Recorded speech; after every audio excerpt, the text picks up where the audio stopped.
Bismillahirrahmanirrahim. Assalamualaikum warahmatullahi wabarakatuh. Huwaladzi arsala rasulahu bil huda wa dinil haqq liyuzhiru ala dini kullihi wa kafa billahi syahida. Asyhadu an la ilaha illallah wa asyhadu anna Muhammadan abduhu sallallahu alaihi wasallam la nabiyya ba'da.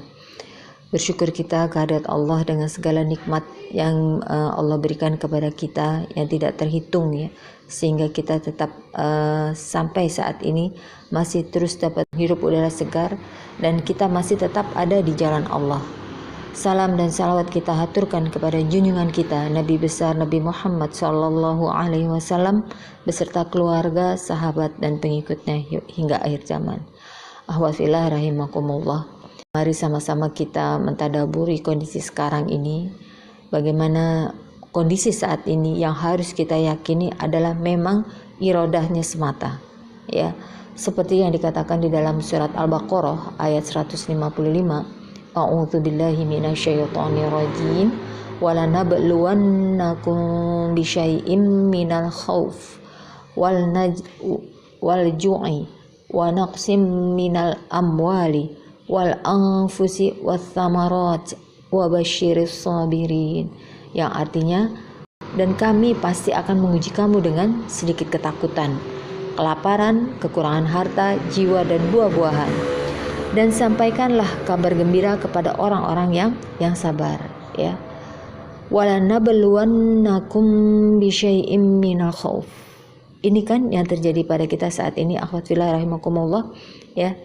Kita nggak bisa munafik ya, saya lebih takut kepada Allah daripada virus gitu, nggak begitu ya. Ini adalah ketakutan yang memang fitrah yang datangnya dari Allah ya. Ala kulli hal, jangan sampai ketakutan itu melebihi ketakutan kita kepada Allah sehingga menjadikan kita seperti orang kebingungan, seperti orang yang buntu, nauzubillah, sebagai orang yang putus asa ya. Lalu bagaimana kita menghadapi ya kondisi seperti ini, akhwatillah rahimakumullah? Pertama-tama ya, kita harus yakin bahwasanya ini semua datangnya dari Allah ya. Cukup dengan kun fayakun, apa yang Allah akan inginkan akan terjadi. Dan ini terlihat di surat Al-Baqarah dan surat-surat yang lain ya, yang antuna mungkin juga sudah tadabur ya. Walanabluwannakum bisyai'im minal khauf ya. Yang selanjutnya adalah wal ju'i wal naqsim minal amwali wal anfusi wath thamarat ya. Jadi ketakutan, kelaparan ya, kekurangan harta, jiwa dan buah-buahan ya. Jadi ketakutan ini adalah datangnya dari Allah, sehingga sifatnya kalau kita takut itu sifatnya fitrah ya, dan memang merupakan ujian ya. Itu kita harus yakin. Yang kedua, kita juga harus yakin ujian itu merupakan rahmat buat orang yang beriman ya. Kita tahu semua rahmat itu artinya adalah kasih sayang.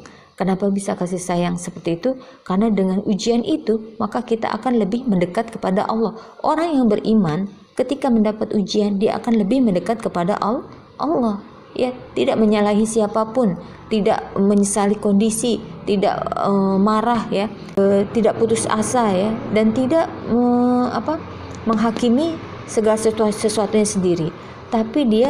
Tapi orang beriman itu terus mendekat kepada Allah, minta petunjuk, minta ampunan, taubat, dan juga minta pertolongan kepada Allah.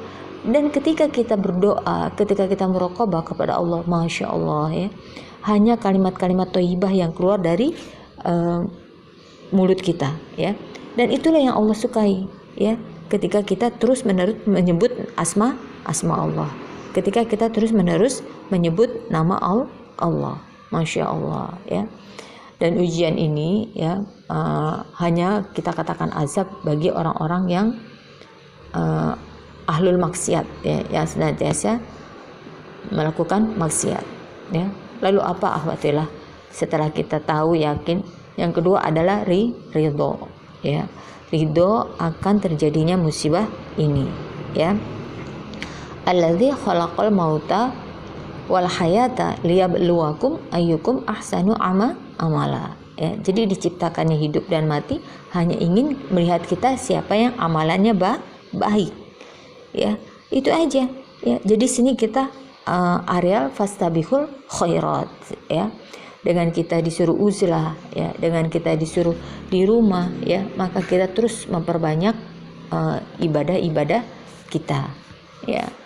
Ya, yang terakhir adalah bagaimana kita menghadapi kondisi seperti ini adalah itu tadi ya, kita meningkatkan muraqabah kepada Allah ya, kita bertaubat ya. Ini pastilah ada sedikit banyaknya kesalahan-kesalahan kita sebagai hamba Allah. Betapa lalainya kita nggak maksiat besar tapi kita lalai ya, kita tidak optimal memanfaatkan waktu untuk ibadah ya kan.